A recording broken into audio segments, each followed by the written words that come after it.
The Vexhai had ruled the shadow realms of Kepler 442b for 3 million years. Standing 12 feet tall with obsidian claws that could slice through titanium and eyes that saw across 17 different spectrums, they were evolution's perfect nightmare. Their thick chitinous hide deflected energy weapons. Their acidic blood dissolved most materials on contact, and their regenerative abilities could regrow lost limbs within hours.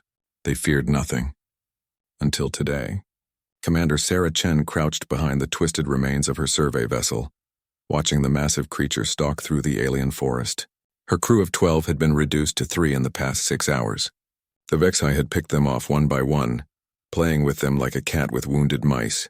"Command, this is Survey Team Delta 7, she whispered into her communicator, knowing the response would be static. The creature's bioelectric field had been jamming their signal since the attack began. If anyone receives this, the Vexhai are not just apex predators. They're intelligent hunters. They learn. They adapt. The creature's head swiveled toward her position, 6 eyes reflecting the dim light of Kepler's binary suns. Chen held her breath, pressing herself deeper into the wreckage. Her pulse rifle lay beside her, its energy cell depleted.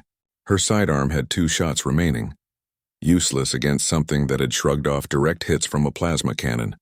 But humans had survived on Earth for millennia before they had energy weapons.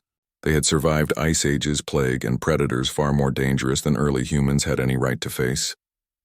They had survived because they were the most adaptable species in the galaxy, and because they understood something most other sentient species had forgotten in their technological evolution. Fire. Chen's hand moved to the emergency flare in her survival kit. Standard issue for all survey teams, designed to signal rescue shuttles from orbit.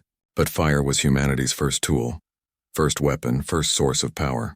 It was coded into their DNA, carved into their collective memory by a million years of evolution. The Vexhai stepped closer, its massive feet crushing the alien undergrowth. Chen could smell its musk, sharp, acidic, like ozone before a storm. It knew she was here. It was just savoring the hunt. She lit the flare. The reaction was immediate and primal. The Vexhai shrieked, a sound that registered across multiple frequency ranges, from subsonic rumbles that shook the ground to ultrasonic wails that made Chen's teeth ache. The creature stumbled backward, all 6 eyes fixed on the brilliant red flame. For the first time in 3 million years, the apex predator of Kepler 442b felt fear. Chen rose slowly, holding the flare high. The Vexhai's massive form trembled, its claws scraping against its own hide in distress. She understood now why their ship's xenobiologist had noted the complete absence of natural fire on this world. Kepler 442b's atmosphere was rich in nitrogen and oxygen, but lacked the electrical storms of Earth. No lightning strikes. No volcanic activity. No wildfires. Fire was alien here, and to a species that had evolved without it, fire was cosmic horror made manifest. "You beautiful, terrifying monster," Chen whispered, taking a step forward. "You've never seen anything like this before, have you?" The Vexhai retreated further, its massive body pressed against a cluster of crystalline trees. Its acidic blood began to drip from stress glands, hissing where it hit the forest floor. The perfect predator, reduced to cowering prey by something humanity had mastered before they even developed language. Chen pressed her advantage, moving toward her fallen crewmates. Lieutenant Rodriguez lay 20 meters away, his survival kit still intact. More flares. She could see the understanding in the Vexhai's alien intelligence. This small, soft creature commanded something beyond its comprehension. But Chen knew the flare wouldn't burn forever. She had perhaps 10 minutes before it guttered out. 10 minutes to reach the emergency beacon in the ship's nose section. 10 minutes to call for evacuation, before the creature overcame its primal terror. She began to move, keeping the flare between herself and the Vexhai. The creature followed at a distance, its massive head weaving back and forth like a serpent, never taking its eyes off the flame. She could hear its breathing, ragged, panicked, completely unlike the confident predator that had hunted them through the forest. At Rodriguez's position, she grabbed 2 more flares with her free hand. The motion caused the current flare to flicker, and the Vexhai surged forward with a roar, only to retreat again when the flame stabilized.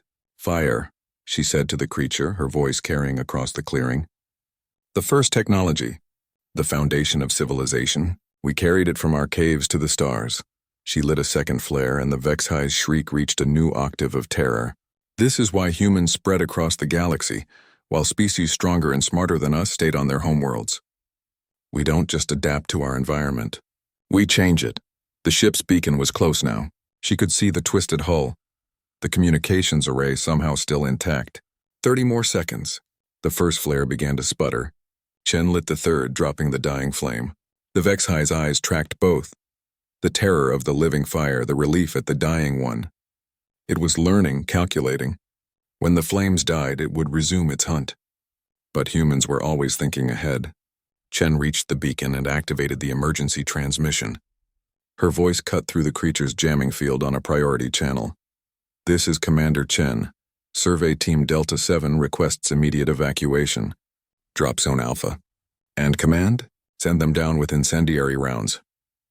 Behind her, the Vexhi waited in the shadows, no longer the apex predator of its world. For humanity had brought something new to this ancient ecosystem, something that would change everything. Fire. And the things that humanity could do with fire were just beginning.